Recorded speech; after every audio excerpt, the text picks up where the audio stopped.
आज जो दुनिया के नक्शे पर सबसे अजीम फौजों और बादशाहों की कहानियां लिखी गई हैं, उन सब से पहले एक बेरहम झगड़े और खून से भरा दौर था।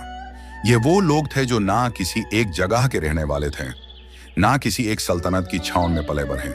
ये थे मंगोल कबीले, जंगली, आजाद और सिर्फ ताकत पर जीने वाले।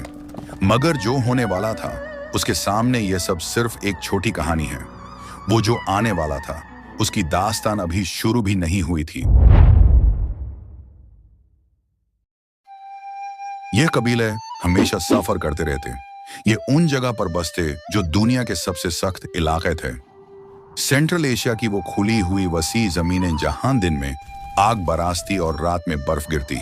हर घर एक चलता फिरता डेरा, हर शख्स एक सिपाही। बचपन से ही हर मंगोल बच्चा शिकारी बनता था। ये सिर्फ शिकार नहीं था, ये जीने की एक जरूरत थी। ये लोग हर वक्त जंग के लिए तैयार रहते क्योंकि इनकी दुनिया सिर्फ एक कानून जानती थी, ताकत।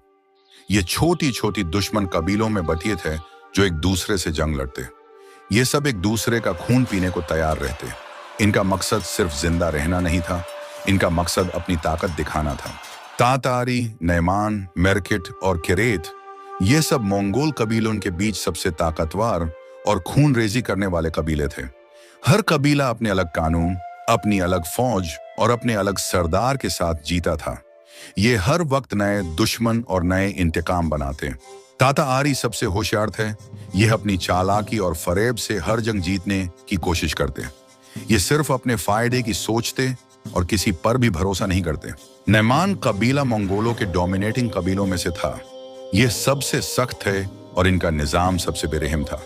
अगर कोई इनका सरदार बन जाए तो समझो कि वो मंगोल की ताकत का असली मालिक बन जाए। मरकिट्स वो कबीला था जो इंतकाम लेना नहीं भूलता था। अगर इन पे कोई वार करता तो ये चाहे कितने साल भी लग जाएं, मगर जवाब जरूर देते। ये किसी को माफ नहीं करते। और केरेत, ये वो कबीला था जो अपनी दोस्ती और सियासत में माहिर था। ये चीनी सल्तनत के साथ दोस्ती करके अपने दुश्मनों को बर्बाद करते। ये सिर्फ जंग नहीं, सियासत भी खेलते। मंगोलों के सिर्फ अंदर दुश्मन नहीं थे, बाहर भी थे। इनके दुश्मन बहुत ताकतवर थे। सबसे पहले चीन की जिन सल्तनत। ये मंगोलों को सिर्फ जंगली और जाहिल समझते। इनका मकसद सिर्फ इनको खत्म करना था। मगर ये समझ नहीं रहे थे कि ये आग जो मंगोल कबीलों में जल रही है, एक दिन उनका शहर जला देगी।